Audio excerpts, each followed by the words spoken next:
Hey, what's up, everybody? All right, today I'm going to be tasting some Italian wines from Tuscany, from Chianti, and I'm checking out the Felsina, some of the Felsina lineup.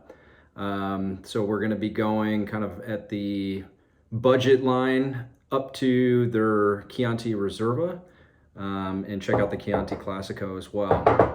So I was at my local wine shop the other day at K&L, and my Italian wines buddy there, Guido, told me to check out the Castello di Farnetella, and this is from Chianti in a region called Senesi. He told me to check this out, and I tried it after I bought it, and was pretty blown away with the price. And also found out that this was tied to Felsina somehow through the cork on here that they list Felsina, and that made me go back and check out. Okay, well, how does the Farnetella stack up to? Trying to make sure I pronounce that right. Yeah, Farnetella stack up to the Felsina line. So this is the Chianti Classico, and then the Chianti Classico Riserva. So Chianti, if you're not familiar, is a region in Tuscany, primarily Sangiovese grape. So these wines will be primarily Sangiovese. I think it's like 80%. Depends on like which region you get it from. But so let's get started. All right. So first, let's check out this Farnetella. Yeah, when I tried it the other week, I was pretty blown away. I mean, this is retailing at K&L for like 13 bucks. And I was telling Guido, my guy there, like, I'm really frustrated in getting subpar Italian wines in like below 20 price range. So he pointed me over to this, and then, yeah, it was great. Okay, let's check this out. So I'm popping and pouring, which is always kind of a little bit of a gamble. Ideally, you'll want to enjoy these throughout, a couple hour period at least, to kind of open up and get some oxygen into them, and the flavor tastes way better as kind of you go on after you open them. But let's see how they show kind of right off the bat and go from there.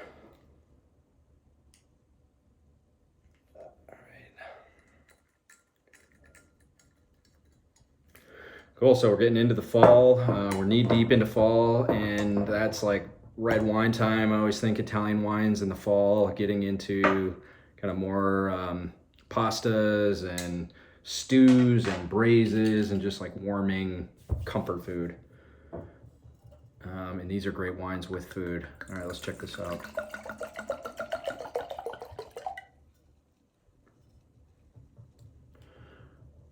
Castello di Farnetella, Chianti Colli Senesi 2018. So Colli Senesi is a sub-region within Chianti, which is located in Tuscany. So that's all that means. And then it's a designation label, so they'll have certain requirements on like how what varietals they can use, how long they have to age, so on and so on, like what kind of alcohol content, different stuff. But from a high level perspective, it's a region within Tuscany and sort of in that southern area of Chianti as a whole. This winery is a little bit southeast of the town of Siena, to give you an idea. So the cool thing about Sangioveses is that they're really food friendly. They're kind of more of a medium body wine. They'll have some tannin, they'll have some good acidity, which is always good with food, but it's not going to overpower foods like Cabernet will, like Syrah, Ken, or some of those other like really powerful grapes. Like this will be more of a medium body wine and food friendly. Trying to get some air into it. I think, popping and pouring wines is a little bit tough. So not going to show the full expression right away. Take some time. Not getting a ton on the nose yet. I do remember when I first tasted this, it opened up over like, first 15, 20 minutes. So I'm expecting, if I remember off the top of my head, it was kind of like that dark cherry smell in terms of fruit on the nose, but it's not showing right away. little bit kind of like a dusty, almost like a cocoa powder, dry cocoa powder with the cherry that comes through.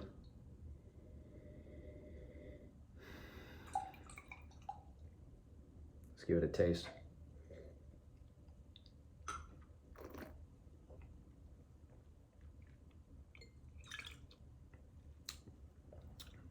Always the first thing that I'm looking for is like how much my mouth is puckering to see how much acidity is there to determine if it's going to be good with food. And right off the bat, it's got some good acidity that I think will obviously pair well with, like I mentioned before, red sauce dishes, lasagna, spaghetti and meatballs, ragu, that kind of stuff. But you could definitely do like more of a braised dish, even with some poultry or game. If you do like a braised chicken thigh with a mushroom sauce and kind of like a darker, richer sauce with it, I think that would go well. You'd want to, if you go like kind of a poultry or game route, you want to use dark meat and do like more flavorful sauces. I think sage pairs really well with these kind of Italian wines as a herbal note.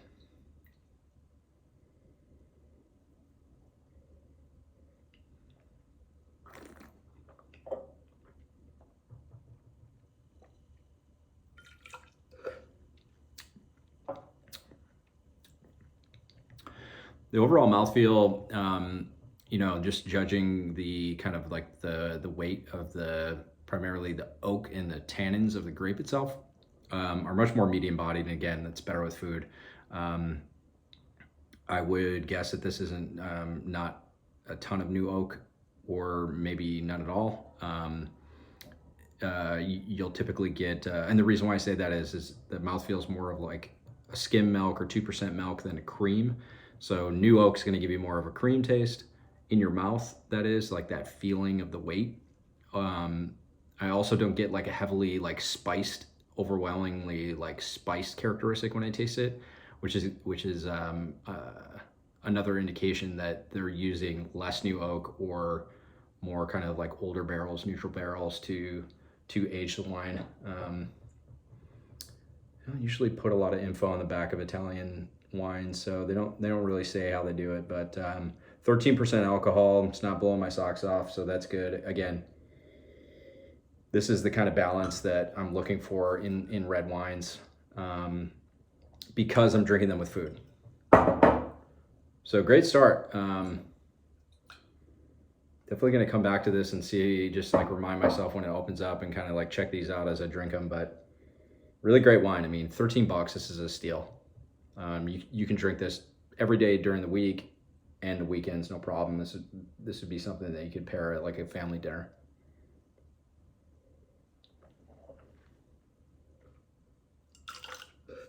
Nice kind of cherry.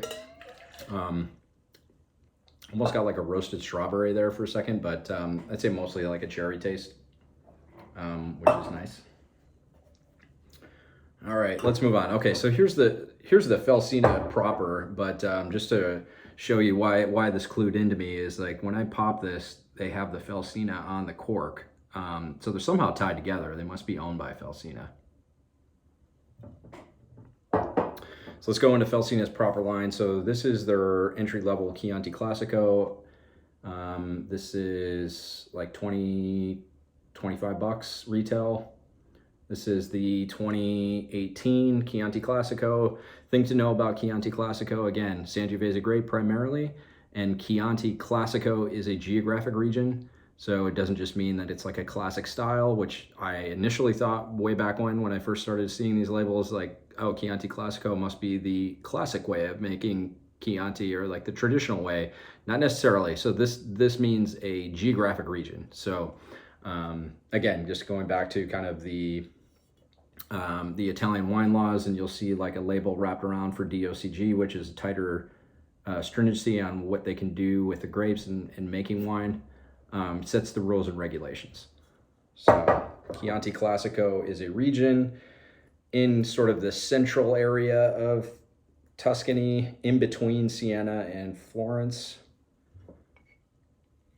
and primarily Sangiovese, but they have other native varietals allowed, and I think you can even dump in some international varietals like Cabernet and Merlot up to a certain percentage.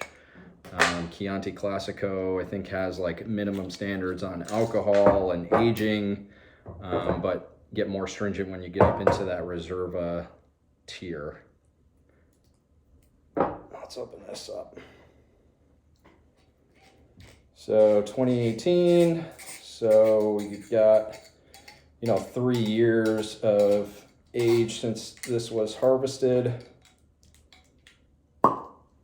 So relatively young, but let's check it out.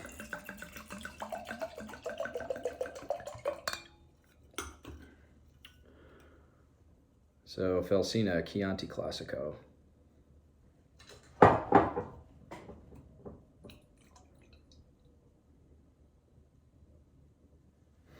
Bit of a more perfumed smell right off the top compared to the Farnetella. Felsina is like a really big name in the U.S. marketplace in terms of Felsina must export a ton of wine. You can find it in most good wine retail shops in the States, and so their production must be pretty large. However, they usually have a lot of respected folks in the wine community that like these wines and rate these wines pretty high. So I haven't tried the lower kind of the budget tier of Felsinas in a while. They can range from kind of down here where we're trying today to 50 plus to 100 plus dollars per bottle. So these are the more entry level wines that we're trying today. Plus, I'm just trying to talk to give some time to open this wine up a little bit. You know what I mean? Kind of similar profile, just a little bit more pronounced. Dark cherry, a little bit of like that dusty kind of, cocoa, or kind of like that dusty aroma, like a light herbally smell. Let's give it a taste.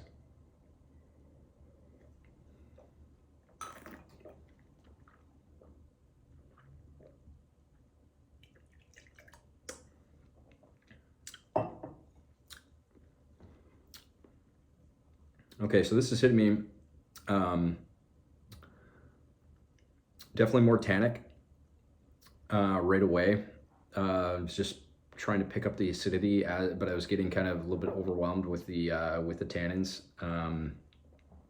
Younger wine, so probably meant to age a little bit more than what we're seeing out of the Farnetella. Yeah, same vintage, 2018. Yeah, this one definitely more tannic right off the bat.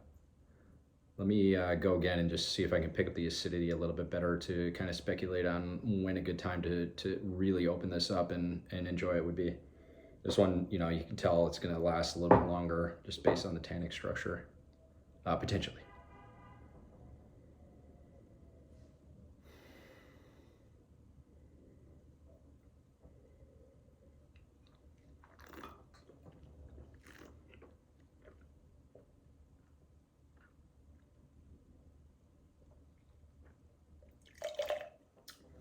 And again, I push the wine, when I'm tasting, I push the wine in the back of my tongue. It must be where the receptors are for sour on my tongue. Like I can feel the acidity or taste the acidity better if I just move like I don't swish it around like I'm gargling, mouthwash. I just put the wine in my mouth and push it to the back of my tongue just so I'd make sure I hit it. Yeah, acidity I think might be a little less pronounced than the Farnetella.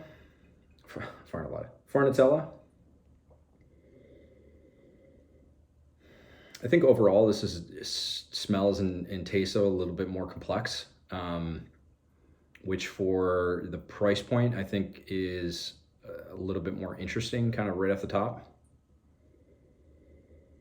It's a little bit darker. with the alcohol. If the alcohol might be a little higher on this, 13.5 compared to 13, so you know, a little bit, and there's like a pretty decent allotment of range there for what they list on the label to what it actually is.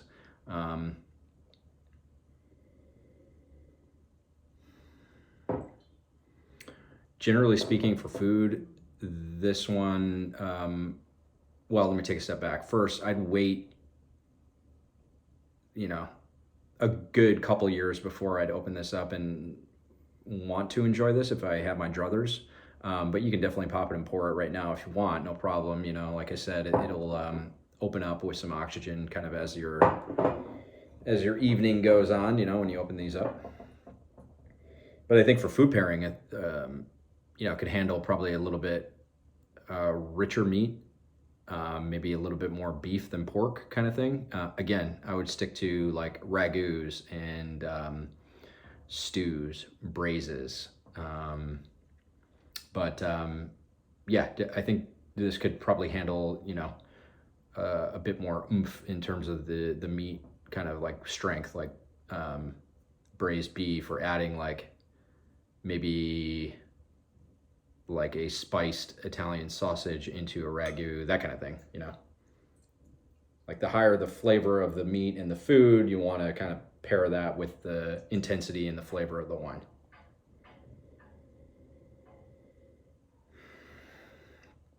Yeah, I think just the nose is just a little bit more interesting, and the flavor profile is a little bit more complex compared to the two.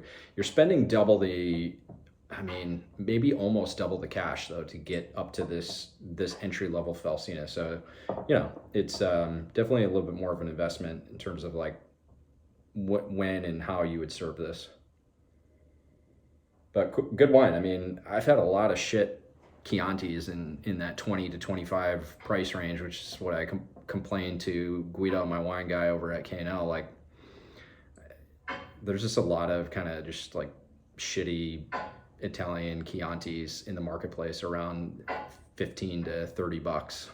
But this one's solid quality, which is surprising for how big of a brand they are.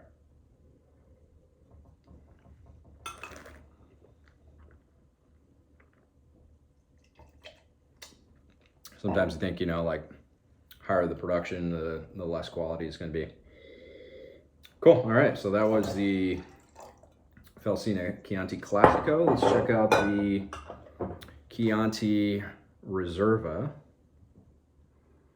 So 2017 Felsina Chianti Classico Riserva. So same general area, Chianti Classico being the geographic location of this wine within Tuscany. Compared the regular Classico to the Riserva, there's some higher stringent requirements to call something Riserva. So when you see Riserva on the label right there, it actually means something legally in the Italian wine system. Basic thing to note is that it's going to be aged 2 years, at least 2 years, before it's released to the public. So this is probably the current release, 2017. So you figure, you know, harvested in now, you know, fall of 2017. You get into 2018, you hang back for 2 years, and then they release it, you know, in 2020. But probably due to pandemic, things got really slowed down. So age for 2 years minimum with these. I'll open this up, just looking to see what else I can read on the back of the label here. Same alcohol, 13.5.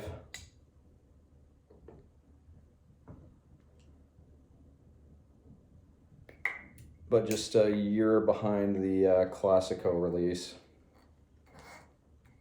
So this is like a typical tiering model that you'll see in a lot of wine regions. Italy has like this Riserva tier to indicate kind of a longer aged wine, and you know, generally speaking, should be a little bit higher quality, meant to last longer, right? They're not going to hold back a wine that's not going to be meant to last for a couple more years. So hopefully that means they're picking, you know, better quality grape selections in their in their vineyards and just treating this wine as a, you know, more of a special release.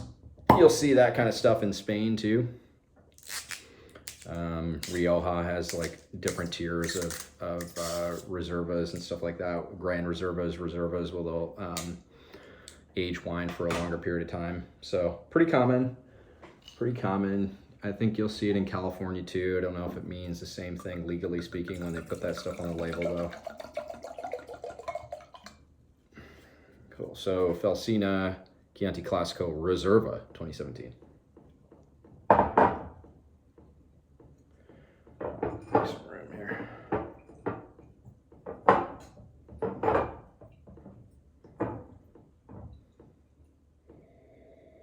Man, even more perfume. Smelling this, just swirling around like this.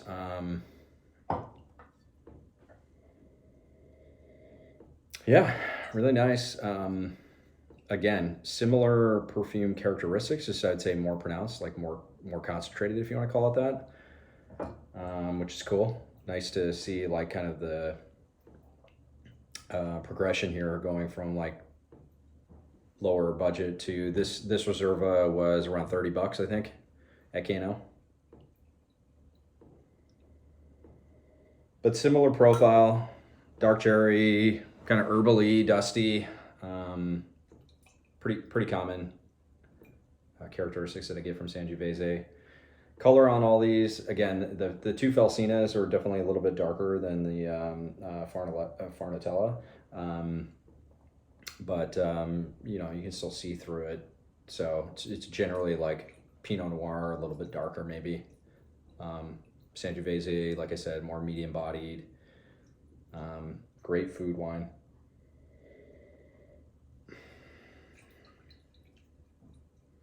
But even popping and pouring these on their own, you know, they're pretty nice to drink.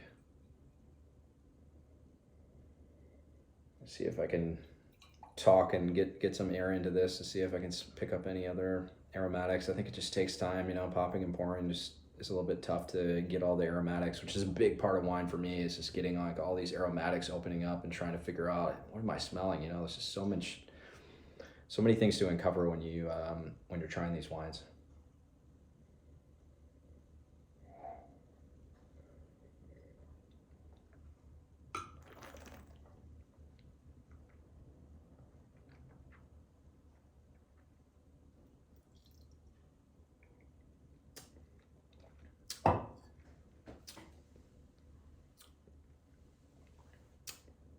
Yeah, more pronounced tannins again. So I'd say this is just like progressing up on perfume of the nose, and tannins, definitely. And concentration. It's just like going up and up, which, you know, is sort of what you would expect as your costs go up, right? More concentration, more flavor profile. Again, kind of the acidity, it's going to take me another time to kind of pick that up, because the tannins are taking over like when you first taste it, when I'm trying to figure out, okay, does this have acidity, does this have structure, like what am I tasting? I always try to go to acidity first, try to pick that up, but the tannins sort of like, you know, grab you. And so, you know, again, a little bit more tannic than the Chianti Classico. The Riserva is just like more concentrated, more tannic, meant to age longer, right? It creates that structure, but you need the acidity to kind of keep the wine alive, so to speak. Otherwise, it'll just turn into kind of like no flavor, flabby mess.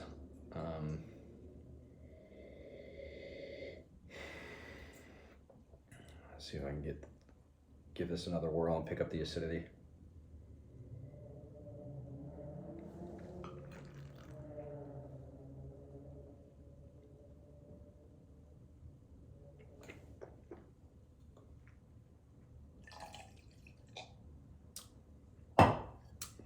Okay, I got it this time. Yeah, definitely good acidity, you know, medium, but medium being good for red wine. If you're not picking up acidity when you taste a red wine, then that's a problem. That means that it's just like the grapes have been hung on the vines for way too long.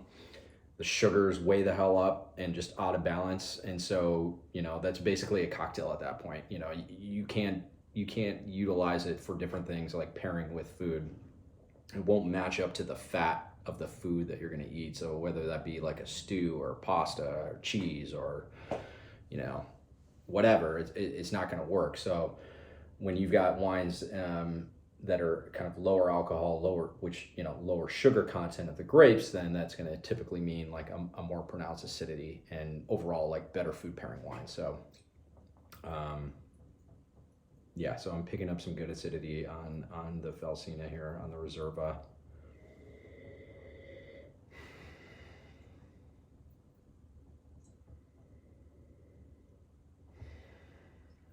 So interesting thing now is going to be to go back into the Farnetella and just kind of like bounce it up against the what I'm tasting here. Yeah, good wines though. Definitely, you know, good value for the money. So if you want to do like around $30, the Riserva would be a good pairing. Bring over for like a Sunday dinner, or even a special dinner where you're going to be doing like Italian food or some sort of like braised dish with a little bit flavorful sauce, especially going into the cold weather. Things with sage, things with mushrooms, you know, more like braised even pork dishes with stronger sauces. I'm talking about stuff outside of like red sauces and spaghetti sauces, but you know, pork with sage, and you know, sausages, Italian sausages with kind of like the fennel and the spices and all that kind of stuff would be cool. But you know, tried and true food pairings for this stuff is like lasagna or ragu. Those work great. Pizza, whatever, you know.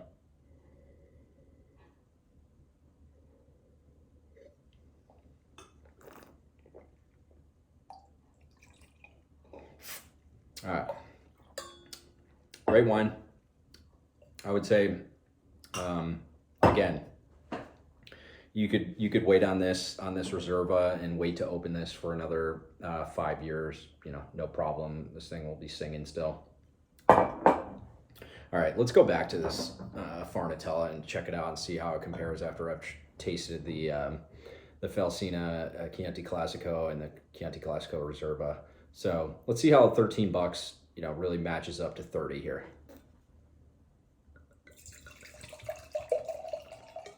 Okay, so colors are definitely a little bit lighter compared right away, and just, you know, remembering what I tasted before, way less tannin, and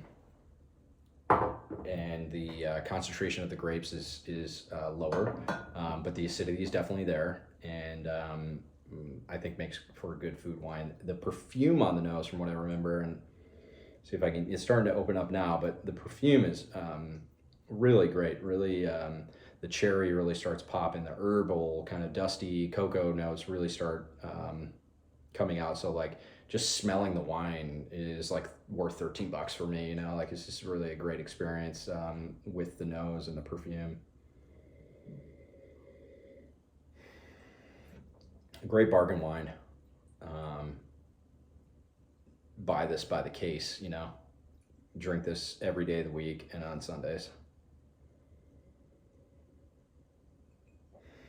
Yeah, it just doesn't have, you know, comparing the Farnetella to the Felsinas, it doesn't have the concentration of flavor when you smell into it, like the concentration of the cherry, the concentration of the herbs, the concentration of the kind of like dusty cocoa. Like it doesn't pop as much, you know, it's not as pronounced.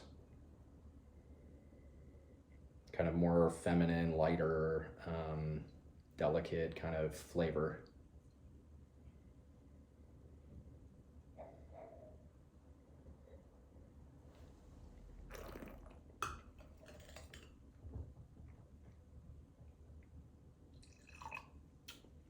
Yeah, so same thing as I was thinking.